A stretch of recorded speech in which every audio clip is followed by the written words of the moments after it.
Et puis de faire un album quand même moderne de Noël. Oui, parce qu'il y a des arrangements, c'était réarrangé, c'est arrangé moderne, de façon moderne. Je te demande pas, Noël pour toi, là, parce qu'il y a des gens qui aiment Noël, il y a des gens qui évitent Noël. Toi, tu fais partie de quelle gang? Moi, je suis chanceuse d'être issue d'une famille. Bon, ma mère était l'aînée de 12 enfants, mon père de 7, le papa, Gracien Gélina, a fait de beaux enfants. Les deux familles ont fait je pense que c'est les plus beaux Noëls. Je pense que les Québécois, premièrement, on est vraiment reconnus comme étant des gens chaleureux. Tout à l'heure, tu en parlais avec Louis. Tu sais qu'il y a des gens qui vivent Noël de façon difficile parce qu'il y a eu des déchirements. Tu sais, ceux qui s'en vont dans le Sud, ils vont tout faire pour éviter ce fête-là. Toi, c'est pas ça. C'est vrai, et ça me surprend quand je rencontre ces personnes-là parce que moi, Noël, c'est le chant, c'est la joie, c'est la chaleur humaine. Et d'ailleurs, je salue ma grand-maman Annette.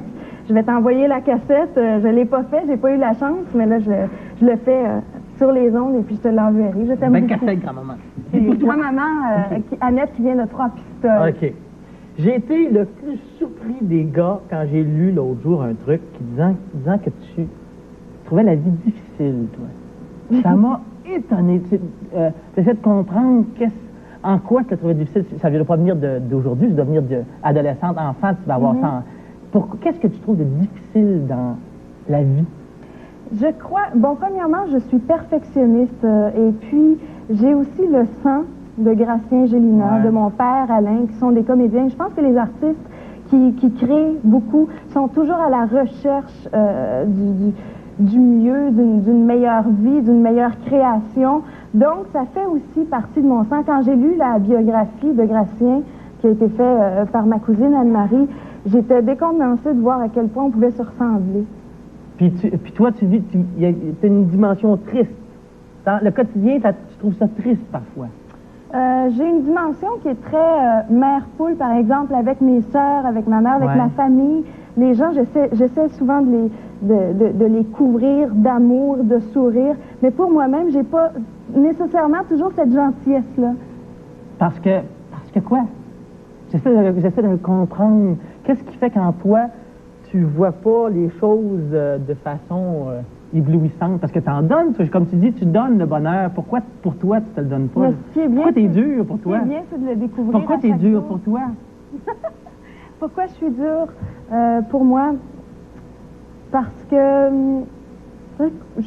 sincèrement, je crois parce que je suis une artiste et que je dois rechercher toujours. Tu vois, en faisant cet album-là, je pouvais pas me satisfaire de quelques versions de Noël, si tu veux, un peu quétaines, parce que Noël, les chansons de Noël, il y a eu une recherche pour moi à ce niveau-là de faire ça. Donc, la recherche, ça m'aide aussi dans mon travail de trouver des versions, des dimensions nouvelles à une chanson, tu sais.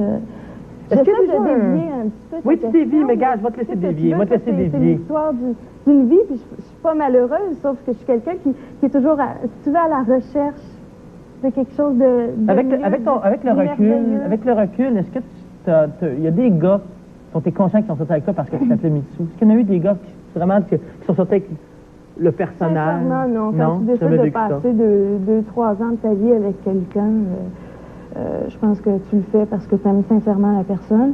Mais l'amour aide beaucoup à s'accepter soi-même aussi. L'amour, quand il y a quelqu'un qui est à côté de toi, qui te supporte, qui est ton meilleur ami, à qui tu peux aller te confier, le soir, ça fait toute une différence dans une vie aussi. Ben, je te souhaite bien de l'amour. Puis merci pour le disque, c'est bien cute. Tu vas chanter encore. Merci, Mitsou. Merci beaucoup. C'était Mitsou. Bienvenue à l'émission Il fait Pelletier, les enfants de Capitale.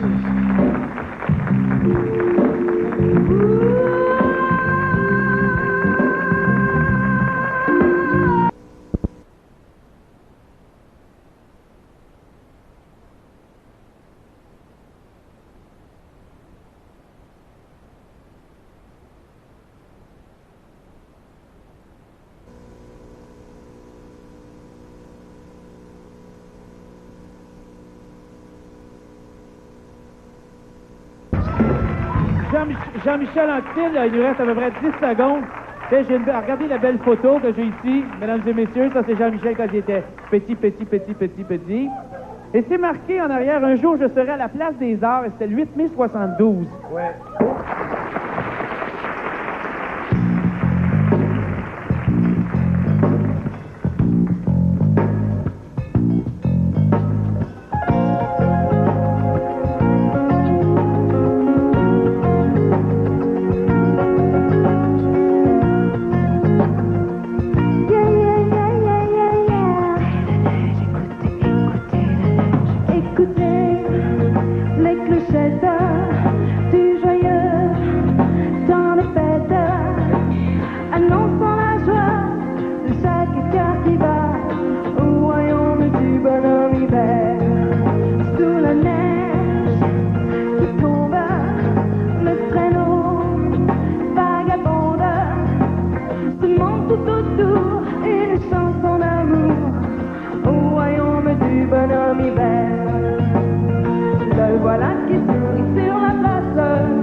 sacan et son foulard.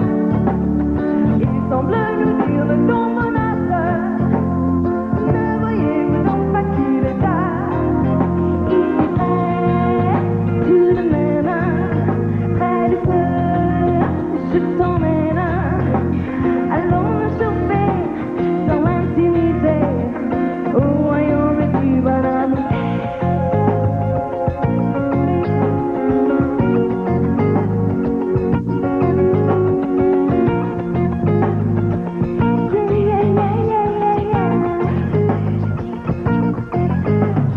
Le voilà qui sourit sur la place, son chapeau, sa canne et son foulard.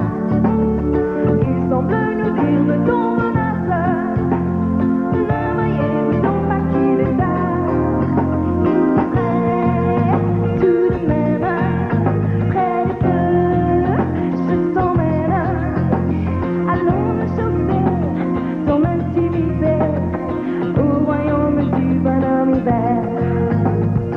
Au royaume du bonhomme hiver. Au royaume du bonhomme hiver.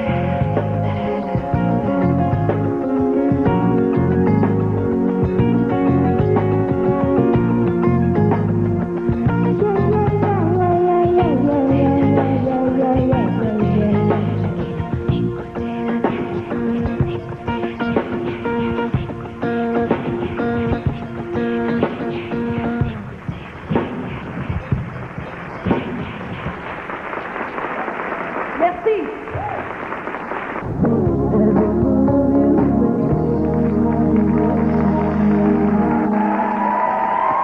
C'est beau!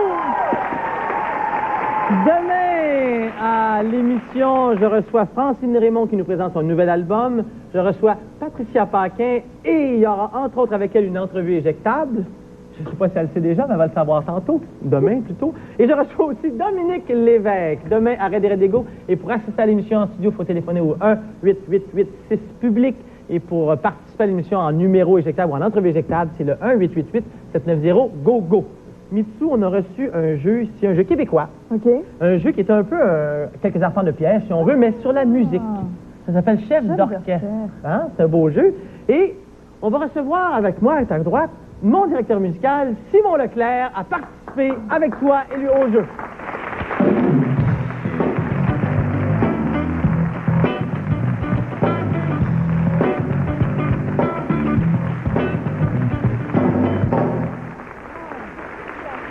Vous avez fait des études classiques ensemble? J'ai fait des études classiques ensemble. Vraiment, tous les deux? Oui. Pas dans un collège privé, j'imagine? Non, mais on était avec Gil, là, et puis t'as continué plus longtemps. J'ai un doute sur ça, mais en tout cas. Alors, on va faire ce jeu-là. Il y a des questions à poser. C'est un très beau jeu, d'ailleurs, une belle carte de jeu. C'est difficile de voir à la télévision, mais c'est des claviers et c'est plein d'instruments. Ça va briller beaucoup. Je pense pas qu'on puisse bien le voir, mais en tout cas, un gars s'essaye. C'est conscient, Francis, là, que tu me donnes l'occasion de me planter devant Exactement. On va voir, exactement. Moi, je vous propose un jeu éjectable, si ça vous tente. On va voir si ça va bien. Okay. Alors, Mitsu, je te pose des questions, Simon aussi, et vous avez le droit de juger si vous trouvez les performances sont intéressantes ou pas.